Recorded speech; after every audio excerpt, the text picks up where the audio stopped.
Hello mga idol, please like, share and subscribe for more novel stories to uploads. Diyos ng Digmaan, JC Entertainment. Kabanata 1271. Nagngangalit si Nash sa galit. Sabi niya habang nagmamadaling lumapit, "Lilipulin ko ang buong pamilya mo kung maglakas loob kang patayin ang anak ko." Si Trenton ay mayroon lamang poot sa kanyang puso sa sandaling ito. Balak niyang saktan ng husto si Jack kung hindi niya papatayin si Jack. Pagkatapos ng lahat, ang mga nakababatang master mula sa bawat pamilya ay sasali sa kompetisyong ito. Si Jack ay ang White Family Master Inheritor at imposibleng hindi siya sumali sa kompetisyon. Magiging malaking biro si Jack kung hindi siya sasali sa kompetisyon. Kaya naman, hindi niya kailangang patayin si Jack. Kailangan lang niyang saktan ng husto si Jackie at walang masasabi si Nash kapag pinatay ng iba si Jack sa kompetisyon. Kung tutuusin, ang kompetisyong ito ay isang life and death competition. Ang mga pagkamatay sa kompetisyon ay hindi matingnan pagkatapos nilang bumaba mula sa entablado. Ito ang pinagkasunduan ng lahat ng pamilya sa lahat ng oras na ito. Maraming mga beses, ang ilang mga masters ng ilang mga pamilya ay papatayin ang kanilang mga kaaway sa kompetisyon ng walang anumang paghihigpit kapag sila ay may mga contradiction sa labas ng mundo. Ito ay dahil ang mga first class na aristokratikong pamilya ay walang masabi kahit na ang mga young masters mula sa second class na mga aristokratikong pamilya ay pumatay ng mga young masters mula sa first class na mga aristokratikong pamilya. Bagamat may maliit na posibilidad na mangyari ito, marami ang mga ganitong bagay na nangyayari sa nakaraan. Natatakot siya na baka mabaliw si Nash sa hindi sinasadyang pagpatay niya kay Jack at magkagyera ang magkabilang pamilya. Kung tutuusin, hindi naman ang pamilyang Lagorio ang kalaban ng pamilyang puti ngayon. Kaya naman, si Trenton, na nakakaalam na si Jack ay nasa panimulang antas ng tunay na antas ng Diyos, ay bahagyang nakontrol ang kanyang kapangyarihan at kapangyarihan sa pakikipaglaban sa sandaling ito. Naikuyom ni Jack ang kanyang mga kamao at sinalubong ang suntok ng kabilang partido. Napaatras siya ng ilang hakbang bago niya nagawang patatagin ang sarili sa isang hakbang sa sahig. Si Trenton, na orihinal na nagplano na saktan si Jack, ay lumipat din ng ilang metro paatras. Ang mga pag-atake ng dalawang taong ito ay maihahambing at mga alon ng emosyon ang pumuno sa kanyang puso. Pagkatapos ng lahat, ang kanyang kapangyarihan sa pakikipaglaban ay maihahambing sa intermediate stage real god level at talagang natanggap ni Jack ang pag-atake sa isang nakaka-relax na paraan. B*****. Sumugod na si Nash at sinuntok si Trenton sa mga sandaling ito. Nagulat si Trenton. Agad niyang ikinulong ang kanyang mga kamay sa mga kamao at pinalibot ni Chi ang mga ito. Hindi siya nang ahas na tumugon ng may kapabayaan at mabilis na sinalubong ng suntok ang pag-atake. Isa pang malaking tunog ng bomba ang narinig. Sa sumunod na segundo, napaatras si Trenton ng ilang metro bago niya nagawang patatagin ang sarili. Si Nash naman ay matatag na nakatayo doon at hindi umuurong ng isang hakbang. This power, natigilan si Nash at naintindihan agad ang planong gawin ni Trenton. Hindi ginamit ng matandang ito ang buong kapangyarihan niya nang makipag-away siya kay Jack kanina lang. Nagulat siya nang matuklasan na ipinakita lamang ni Trenton ang kanyang buong lakas kapag nag-aaway sila. Ang kapangyarihan ni Trenton ay talagang nasa pinakamataas na yugto ng tunay na antas ng Diyos. Talagang nakapasok ka na sa pinakamataas na yugto ng tunay na yugto ng Diyos. Binawi ni Nash ang suntok niya at seryoso ang mukha niya.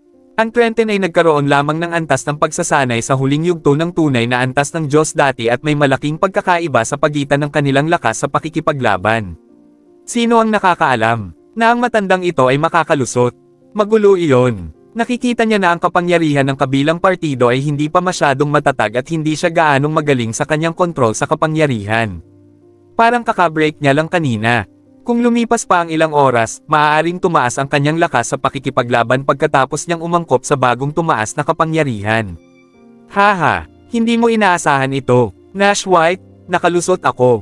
Tumawa ng malakas si Trenton. Balak ko lang subukan ang level ng anak mo, bakit ka kinakabahan? Hindi ko akalain na nasa intermediate stage na talaga ang anak mo sa real god level. Ang talino talaga. Kabanata 1272, hindi pipi si Jack. Nagulat din siya nang sumugod ang kabilang partido.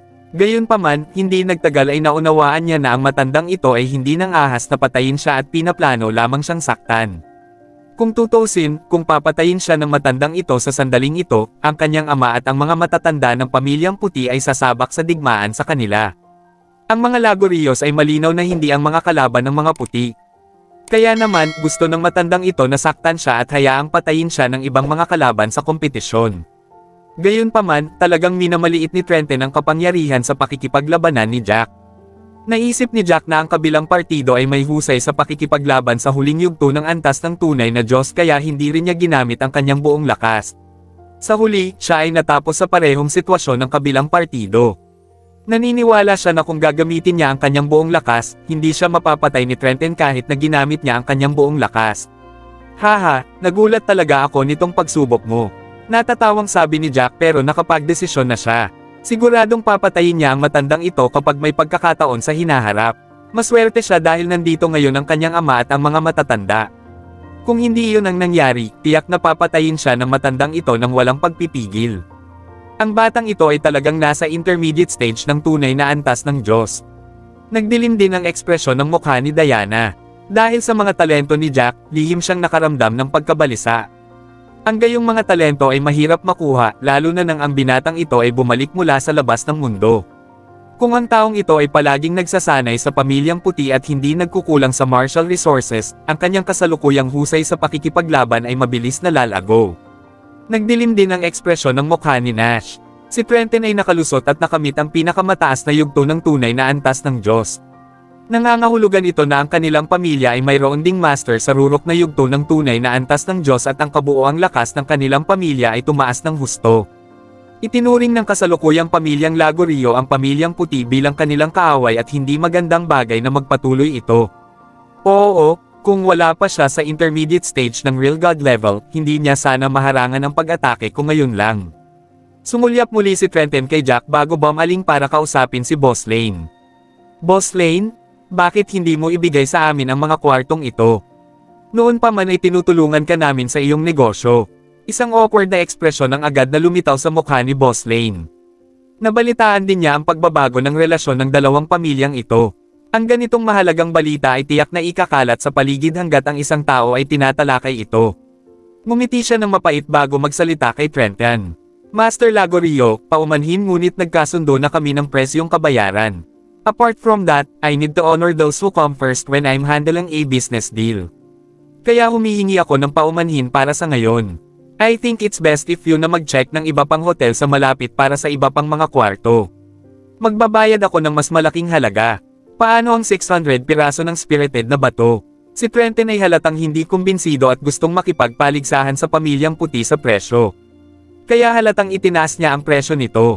Ito, si Boss Lane ay nag-isip at sa wakas ay ngumiti before bitterly and said, Master Lagorio, there's really not much that I can do about this.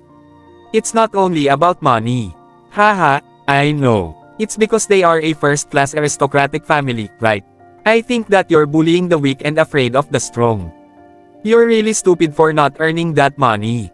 Si Trenton ay tumawa at kalaunan nakakita siya ng isang magandang babaeng pamilyar sa karamihan. Hey! Isn't that the third young mistress Cabello?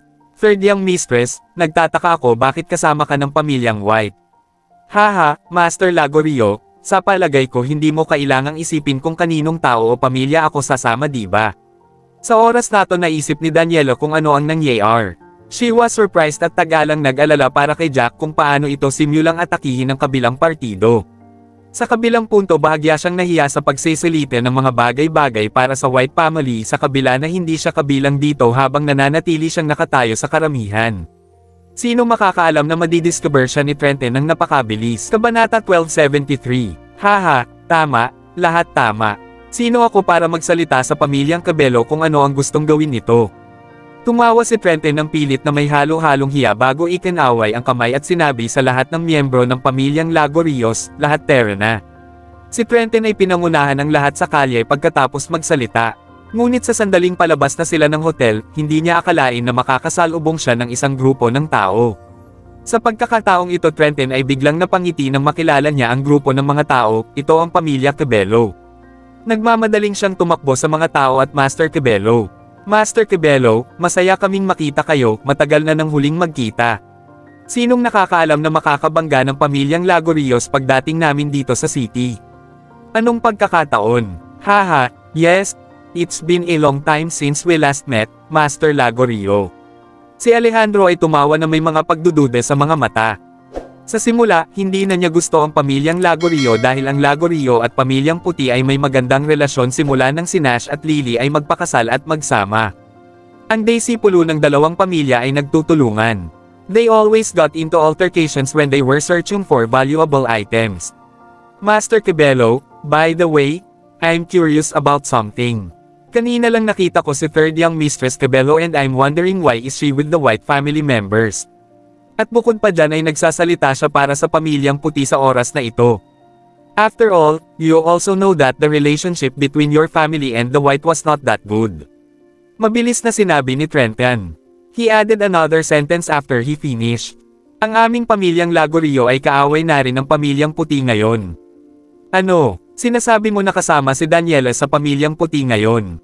Nag-alala si Alejandro sa kaligtasan ni Daniela. Naningkit ang mga mata niya sa narinig at agad siyang nagsalita sa tuwa. Nasaan siya? Bakit kasama niya ang puti at nagsasalita para sa kanila? Itinuro ni Trenton ang hotel sa hindi kalayuan. Nasa hotel sila. Nakikita ko na napaka-inosente ng pangatlong batang babae at nag-aalala ako kung niloko siya ng pamilyang white. Nasa hotel sila. Bahagyang natigilan si Alejandro bago niya pinona ang mga Cabello at naglakad papasok ng hotel. Third sister, pangatlong kapatid na babae talaga. Natuwa si first young Mistress Cabello nang makita niya kaagad si Daniela na handang umakyat. Ang galing, si Daniela talaga. Napangiti si Venus Cabello dahil sobrang excited din siya. Panganay na kapatid na babae, pangalawang kapatid na babae. Agad namang tumakbo si Daniela nang makita sila. Ito ay mahusay. Nami-miss ko talaga kayo dahil matagal na mula noong huli kitang nakita. Sino ang nakakaalam na makikilala kita kapag nakapasok na ako sa lungsod na ito? Daniela, bakit kasama mo ang grupong ito? Pinahirapan ka ba nila? Nakahinga ng maluwag si Alejandro nang makitang ligtas na si Daniela ngunit nagtanong pa rin ito na may malamig na ekspresyon sa mukha. Pare, ganito ang nangyari. Nahuli ako ng kumpol ng mga tulisang bundok noong naghahanap ako ng kayamanan. Nakakadiri ang pinuno na gusto pa niya akong gawing asawa. Si Daniela ay agad na may masamang ekspresyon sa kanyang mukha. Lumingon siya para tingnan si Jack bago siya nagpatuloy sa pagsasalita. Sa kabutihang palad, iniligtas ako ng young master ng white family na si Jack. Kaya't buhay pa ako at nakikita ko kayo ngayon. Kabanata 1274. Talaga, isang miyembro ng pamilyang puti ang nagligtas sa iyo. May kakaibang ekspresyon ang mukha ni Alejandro nang marinig ito. Ayon sa sitwasyon ng magkabilang pamilya, mabuti na lang at hindi natama ng pamilyang puti ang nasa panganib na si Cabello. Sino ang nakakaalam na ililigtas talaga nila ang kanyang anak na babae? Kailangan niyang magtaka kung ano ang gusto ng pamilyang puti at kung mayroon silang ibang iniisip sa kanilang mga ulo. Yes, Father, talented at malakas talaga si Jack. Medyo nahiya si Daniela nang banggitin niya si Jack. Aktibo niyang pinuri si Jack. Sino si Jack? Napatingin si Alejandro sa harapan habang malakas na sinabi. Bahagyang ngumiti si Jack habang pasulong. Sumenyas siya kay Alejandro at sinabing, Greetings to Master Cabello, ako si Jack. Tinulungan ko si third young Mistress Cabello dahil nakita ko siya sa mahirap na sitwasyon noong isang araw. Kung tutusin, hindi ko kayang tiisin ang mga taong laging nang-aapi at nanghihiya sa mga babae. Tumingin si Alejandro kay Jack bago tumango at sumenya sa kanya. Maraming salamat, walang anuman, Master Cabello.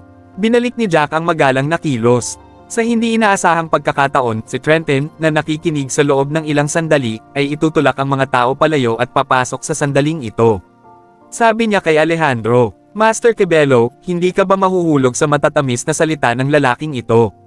Ang binatang ito ay anak sa labas ni Nash at bumalik mula sa labas ng mundo. Marami siyang masamang ugali at tiyak na hindi mabuting tao. Mas mabuti kung hindi ka maniniwala sa kanya. Labis na nagalit si Daniela nang marinig niya kung paano naglakas loob ang matandang ito na pumasok at nagsabi ng masama tungkol kay Jack. Agad siyang naglakad pasulong at galit na sinabi kay Trenton. Trenton Lagorio, ano ang pinagsasabi mo? Dapat ay kinasusuklaman mo ang pamilyang puti dahil ang iyong anak na babae ay kumilos ng walang kabuluhan sa lahat ng oras at sa wakas ay natangay sa bahay ng pamilyang puti. Sa tingin mo ba ay hanggal ang aking ama? Sa tingin mo ba ay hindi niya alam na ang pamilya mo ay galit sa pamilyang puti ngayon? Sa tingin mo ba ay makikinig siya sa iyong sinabi? Ikaw, namumula ang mukha ni Trenton dahil sa galit. Napakadereng ng third young mistress na si Cabello. Hindi lang siya nagsalita pabalik, naglakas loob pa siyang tawagin siya sa pangalan nito. Gayunpaman, hindi nagtagal ay pinigilan niya ang kanyang galit. Alam niyang malinaw na naglakas loob si Daniela sa mga sandaling ito dahil nandito ang mga Cabello, kung hindi siya maglalakas loob na magsabi ng ganito. Pinili niyang huwag pansinin ang pangatlong young mistress na si Cabello, sa halip ay sinabi niya kay Alejandro na nakangiti. Master Cabello, tingnan mo. Dapat mong tingnan ang iyong anak na babae. Siya ay na-brainwash ng puti at nagsasalita sa ngalan ng puti. Nakalimutan na ba ninyo kung ilan sa mga alagad ng pamilya Cabello ang nakipag-away sa mga disipulo ng pamilyang puti? Nakalimutan mo na ba ang tungkol sa mga Cabello na namatay? Bahagyang kumaibot ang sulok ng bibig ni Alejandro bago siyang umiti kay Trenton. Master Lagorio, huwag kang mag-alala. Alam ko nang malinaw kung anong klaseng tao ang aking anak. Hindi ka namin kailangang magsabi ng anuman tungkol sa mga gawain ng pamilya Cabello. Kung tutusin, nagdududa ako sa mga nakatagong intensyon sa likod ng iyong mga salita batay sa sitwasyon sa pagitan ng mga Lagorio at puti. Haha, tumawa si Trenton at iminuwestra ang kanyang mga kamay bago naglakad patungo sa pinto. Master Cabello, ipinapaalala ko lang sa iyo dahil sa kabaitan, maaari mong piliin kung maniwala ka o hindi. Kung tutusin, alam mo nang malinaw ang tungkol sa iyong mga dating sama ng loob. Umalis, kaagad si Trenton pagkatapos niyang magsalita. Kahit ano pa, kailangan kong magpasalamat sa pagligtas mo sa anak ko. Kabanata 1275. Sinulyapan ni Alejandro si Jack pagkaalis ni Trenton. Pagkatapos ay binaliktad niya ang kanyang kamay at nakaisip ng isang first grade premium pill. Ibinato niya ang tableta kay Jack. Ito ay tanda ng aming pasasalamat. Kaming mga Cabello ay hindi mahilig mangutang ng anumang pabor sa iba. Huminto muna si Alejandro bago nagpatuloy sa pagsasalita. Gayunpaman, para lang maituwid ang record. Ang mga tao mula sa aming pamilya ay hindi magpipigil kung makatagpo sila ng sinuman mula sa pamilyang White sa kompetisyong ito. Naiintindihan mo ba? Isang first grade premium pill. Tiningnan ni Jack ang tableta sa kanyang mga kamay. Bagamat mukhang normal ang tabletang ito, mahirap makuha ang mahalagang bagay. Pagkatapos ng lahat, ito ay may malaking epekto para sa isang tao sa huling yugto ng antas ng tunay na Diyos. Mukhang mahal na mahal ni Alejandro ang anak niyang si Daniela. Hindi lang siya humingi ng tawad sa kanyang kalabang-angkan, binigyan pa niya sila ng tableta bilang pasasalamat. Walang ordinaryong tao ang makakagawa ng ganito. Master, ito. Nagdilim ang ekspresyon ng mukha ng matandang lalaki ng pamilya Cabello. Halatang ayaw niyang magbigay ng ganoong mahalagang bagay sa isang miyembro ng pamilyang puti. Ayos lang, tableta lang ito. Mas mahalaga ang buhay ng anak ko kaysa sa tabletang ito at ayaw kong may utang na loob sa pamilyang puti. Kung hindi, ayokong magsalita sila sa likod natin kung hindi sinasadyang napatay ng ating mga tao ang mga Panginoon ng pamilyang puti sa panahon ng kompetisyon. Ayokong sabihin nila na iginanti natin ang kanilang kabaitan ng walang pasasalamat. Malamig nang umiti si Alejandro at sinabi. Tumango ang matanda bago naglakad pabalik. Pare, hindi ba pwedeng gamaan ang relasyon ng magkabilang pamilya? Iniligtas ako ni Jack at napakabuting tao. Sabik na sabik si Daniela na tinapakan niya ang kanyang paa habang nagsasalita. Sinabi ko na magkaiba ang dalawang ito. Ayokong utangin ang pamilyang puti pero ang kompetisyon ay magiging katulad ng dati. Naiintindihan mo ba? Kung may mga alitan sa panahon ng kompetisyon, hindi natin maaaring payagan ang ating mga tao na sumuko sa kanila, hindi ba? Seryosong tumingin si Alejandro kay Daniela. Sige, hindi kita binigyan ng pasaway na tumakas ng palihim at muntik nang mawala ng buhay. How dare you talk on behalf of the White family? Alam mo bang ginagawa mong biro ang sarili mo sa buong pamilya kung kumilos ka ng ganito? I don't care. Ang alam ko lang ay magkaibigan kami ni Jack at siya ang nagligtas sa akin kaya naaalala ko ang mga kabutihan niya sa puso ko. Napakagatlabi si Daniela at niyakap ang mga kamay sa harap ng dibdib habang galit na sinasabi. Ikaw, nag-greet ang mga ngipin ni Alejandro bago lumingon kay Nash at sa iba pa. Sumenyas siya sa kanila. Nash White, ang iyong pamilya ay dumanas ng malaking kawalan noon at kung ang iyong mga nakababatang Panginoon ay magdusa sa malaking pagkatalo sa kompetisyong ito. Haha. Sa oras na iyon, magiging mahirap na panatilihin ang iyong posisyon sa numerong 8 at walang sino man ang umamin na ikaw ay isang first-class shadow family. Ngumiti si Nash at sumenyas ang mga kamay niya. Salamat Master Cabello sa iyong pag-aalaga. Kami ay malinaw tungkol dito at naniniwala ako na ang aking anak at ang iba pa ay makakakuha ng magagandang resulta. Haha, napakaganda at napaka-confident ninyo. Tumawa si Alejandro at naglakad patungo sa entrance. Daniela, Terena, pare, sobrang sama ng pakiramdam ni Daniela. Inisip niya noong una na niligtas siya ni Jack at umaasa siyang guminhawa ang relasyon ng magkabilang pamilya dahil dito. Sino ang nakakaalam na napakatigas pa ng ulo ng kanyang ama at maswerte siyang hindi nabanggit na boyfriend niya si Jack Augusto. Niyang makasama si Jack, sino ang nakakaalam kung gaano kagalit si Alejandro kapag sinabi niya iyon? Kabanata 1276, Let's go? Sister. Hinailan ni Helena at Venus Cabello ang nag-aatubili na si Daniela para umalis kasama ang mga Cabello. Mukhang malalim na natanim ang sama ng loob sa pagitan ng magkabilang pamilya, ama, sabi ni Jack na may mapait na ngiti pagkatapos umalis ang mga Cabello. Awkward din namang ngumiti si Nash. Ito ay isang mahabang kwento, at ang poot ay hindi lamang naipon sa loob ng 1 o 2 araw, kaya naman normal ang ugali ni Alejandro. Gayunpaman, hindi ko inaasahan na bibigyan kanya ng tableta. Nag-alinlangan si Jack habang tinitignan ang tableta sa kanyang mga kamay. Pagkatapos ay naglakad siya patungo sa unang elder at sinabing, "Unang elder, sa palagay ko pinakamainam na ibigay sa iyo ang tabletang ito. Binibigyan mo ako." Nanlaki muna ang mga mata ni elder, sa pag-aakalang mali ang narinig niya. Ang ganoong mahalagang bagay ay sapat na para magustuhan ito ng maraming mga tunay na master level ng Diyos, ngunit gusto ni Jack na ibigay ito sa kanya ng ganoon lang. Tumango si Jack. Nabalitaan kong nasa huling yugto ka na ng antas ng tunay na Diyos sa loob ng ilang taon. Umaasa ako na ang pil na ito ay makakatulong sa iyo na makalusot at maabot ang pinakamataas na yugto ng antas ng tunay na Diyos. Kung tutusin, ang pagkakaroon ng master sa pinakamataas na yugto ng antas ng tunay na Diyos ay napakahalaga sa isang pamilya. Ang aming pamilya ay mabibiyayaan ng 2 Panginoon sa pinakamataas na yugto ng antas ng tunay na Diyos kung talagang makakalagpas ka. Tumango rin si Titus. Unang elder, may punto siyang master, at dapat mong tanggapin ang tableta. Kung ang ating pamilyang puti ay may isa pang master sa pinakamataas na yugto ng antas ng tunay na Diyos, iba ang tingin sa atin ng mga arrogant na angkan. Tumango rin si Nash sa sobrang kasiyahan. Unang elder, bakit nag-aalangan ka pa rin at hindi tumatanggap ng tableta? Labis na naantig si first elder habang umiinom ng tableta. Tuloy-tuloy siyang tumango habang bumubulusok, sige. Salamat, young Master Jack. Pumalaklak si Jack at sumagot, haha. Lahat tayo ay miyembro ng pamilyang puti, at sana ay makapasok ka sa pinakamataas na yugto ng real God level sa lalong madaling panahon. Unang tumango si Elder pagkatapos niyang isipin iyon.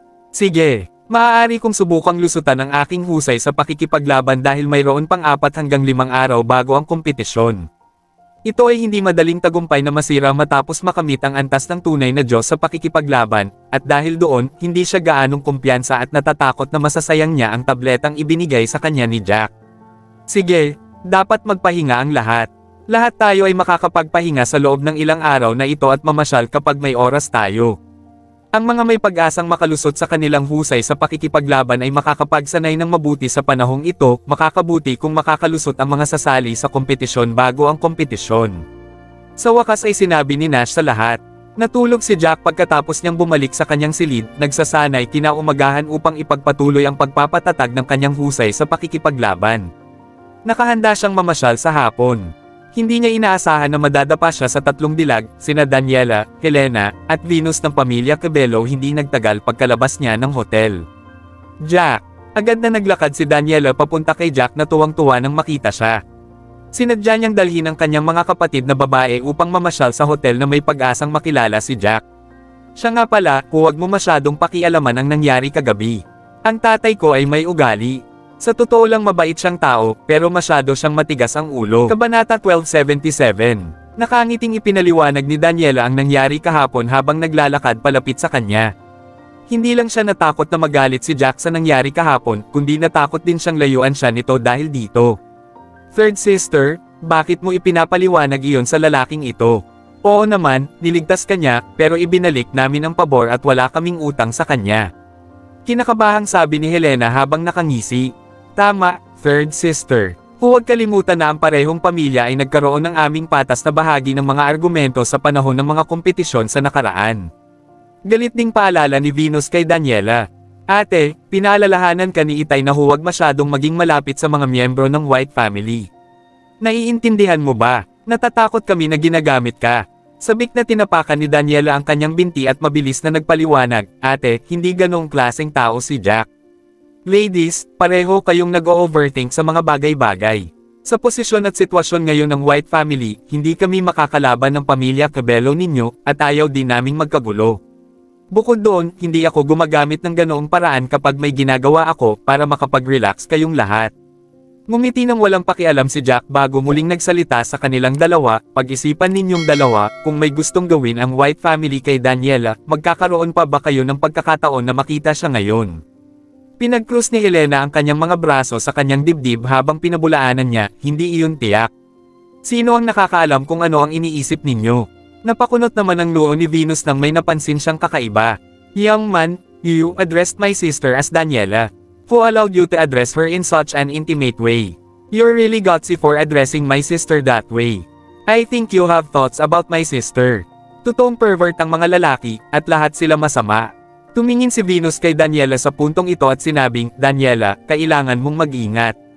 I think he's being nice to you just for your beauty. Walang mabubuting lalaki sa panahon ngayon. I think he's just a toad craving for something that out of his league.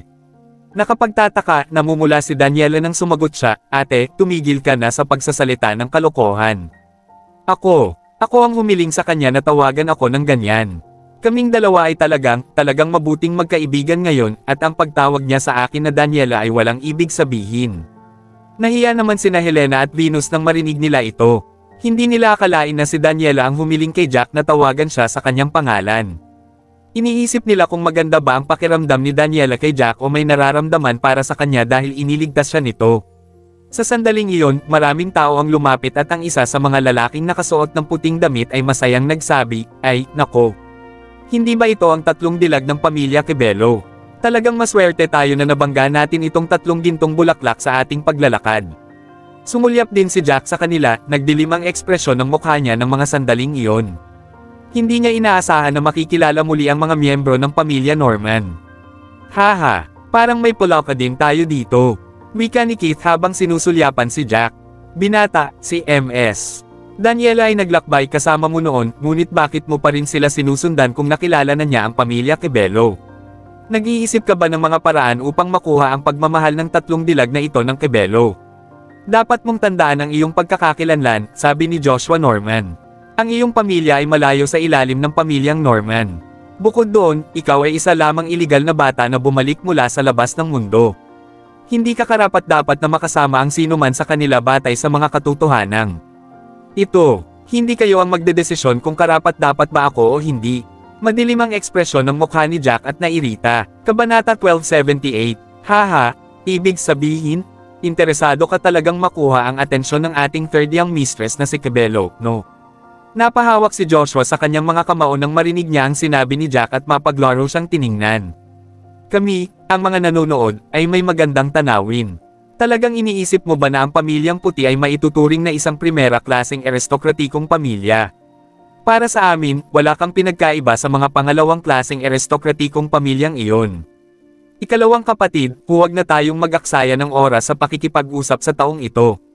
Turuan ko siya ng leksyon para malaman niya ang pagkakaiba niya at ng totoong first class na aristokratikong pamilya. Lumakad si Conley ng 2 hakbang pasulong at pinagball ang kanyang mga kamao habang si Chi ay lumundag at tinakpan ang kanyang mga kamao. Parang may boxing gloves siya na gawa sa Chi. Huwag kang pabaya, third brother. Baka may mataas na husay sa pakikipaglaban ng taong ito at nasa unang yugto ng real god level. Kung tutusin, siya ang White Family Master Inheritor. Pinag-cruise ni Joshua ang kanyang mga braso sa kanyang dibdib habang pinapaalalahanan niya ang kanyang third brother nang mapansin niya kung paano handang lumaban si Conley. Gayunpaman, hindi gaanong pinansin ni Conley si Jack.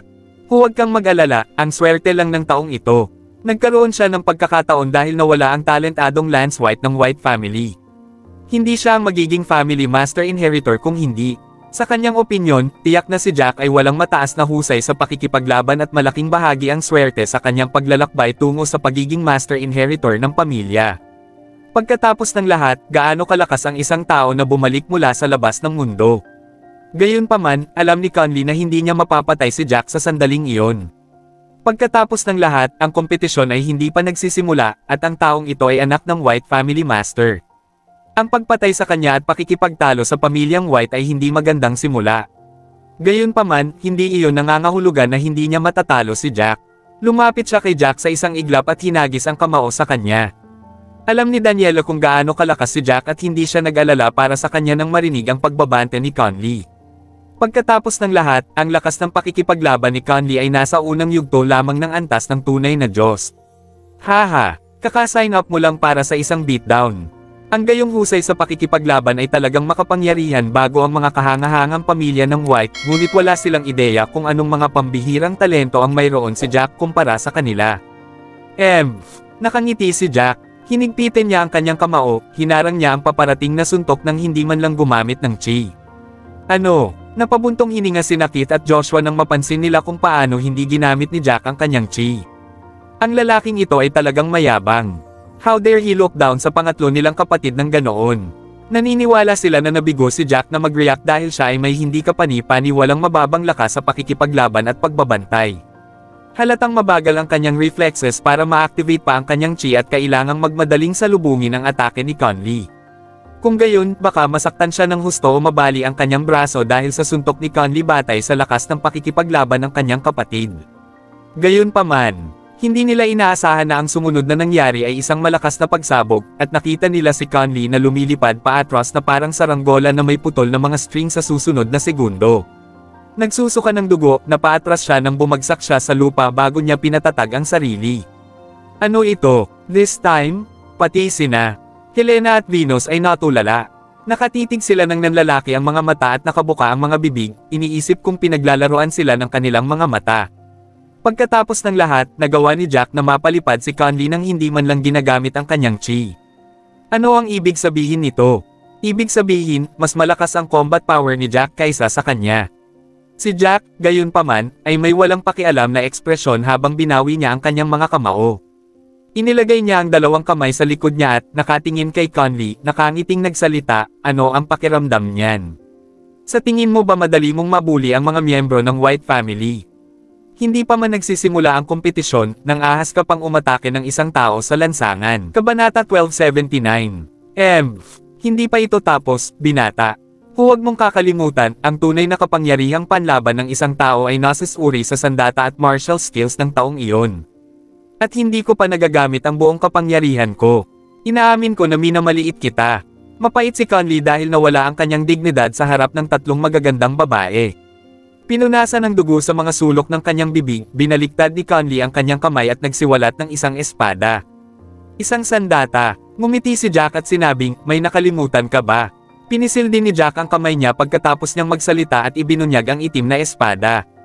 Iyan.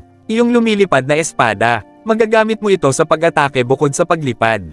Nagdilim ang ekspresyon ng mukha ni Conley nang makitang ang espada sa mga kamay ni Jack ay kapareho ng lumilipad na espada na nakita nila kanina, mas maliit lang. Akala niya ay kay Nash ang ganoong mahalagang bagay. Sinong mag-aakala na kay Jack iyon? Sa pamamagitan nito, wala silang anumang mga pakinabang sa mga tuntunin ng mga armas. Alam nila na ang espadang ito ay isang mas mataas na antas ng espiritual na kasangkapan. Ang gayong sandata ay nakahihigit sa kanyang mas mababang antas na espiritual na kasangkapan sa kamay, at ang espada sa kanyang mga kamay ay isa ng pambihirang kayamanan. Si Joshua at Keith, na nasa intermediate stage ng Real God level, ay kuminang tulad ni Conley. Imposibleng labanan si Jack ng paisa-isa, ngunit tiyak na mananalo sila kung sabay silang umatake. Gayunpaman, isang maliit na hakbang kung inatake nila si Jack kasama ang tatlong dilag ni Cabello na naruroon. Hindi ba sila mag-iiwan ng masamang impresyon kina Helena, Venus, at Daniela kung magtatambol sila laban kay Jack? Ano, itutuloy ba natin ang laban? Nakangiting tanong ni Jack nang makita silang natigilan. Inalis ni Conley ang espada sa kanyang kamay at umungol, pipigilan ko ang aking sarili na saktan ka ngayon, binata, ngunit mabuting tandaan mo ito, paayusin ko ito sa iyo sa kompetisyon. Sa oras na iyon, hindi na ako magpipigil. Talaga, sana magkita na tayo by then. Humalaklak si Jack, alam kung paano natakot ang kabilang partido laban sa kanya. Bakit pa nila siya pakakawalan? Magkita na lang tayo, binata. Pagtatapos ni Joshua at umalis kasama ang dalawa pa niyang kapatid sa malungkot na paraan. Sinulyapan ni Venus si Helena at mahinang sinabi, eldest sister, I think Conley underestimate Jack, so he didn't give it all. Don't you think so? Iyon ay dapat na ito, maingat na sagot ni Helena. Gayunpaman, gaano man ito, ang binatang ito ay nasa intermediate stage man lang ng Real God level. Ang antas ng husay sa pakikipaglaban ay hindi ka panipaniwala. Kabanata 1280. Tama ang hula mo, sister, siya ay nasa intermediate stage ng Real God level. Hindi ba siya talentado? Bagamat siya ay nakalusot, hindi siya matatalo ni second sister. Napuno ng pagmamalaki si Daniela habang pinag-uusapan niya si Jack na hinahangaan ang kanyang katalinuhan at karunungan. Nagsinungaling siya kay Jack na magkasama silang natulog noong isang gabi nang lasing sila, hindi inaakalang maniniwala ito at mananagot. Hindi nang ahas si Jack na magkomento sa bagay na iyon at lumapit sa kanyang asawa tungkol dito, biglang-bigla ang lahat. Si Daniela naman, kinuha na niya si Jack bilang nobyo kahit na nahimik siya tungkol dito, sa takot na magalit ang kanyang pamilya. Ano? Hindi ko siya matalo. Haha. Ang lakas ko sa pakikipaglaban ay isa sa pinakamataas sa mga nasa ganitong antas ng kahusayan sa pakikipaglaban. Si Venus ay tumangging maniwala sa mga salita ni Daniela, na kumunot ang noo nang mapansin niya ang punong-puno ng pagmamataas at pagkamangha na ekspresyon ni Daniela. Daniela, nahulog ka na ba sa kanya? Nabigla si Daniela sa biglaang mungkahi at mabilis niyang tinanggihan ang ideya sa pamamagitan ng pagkakaway ng kanyang kamay.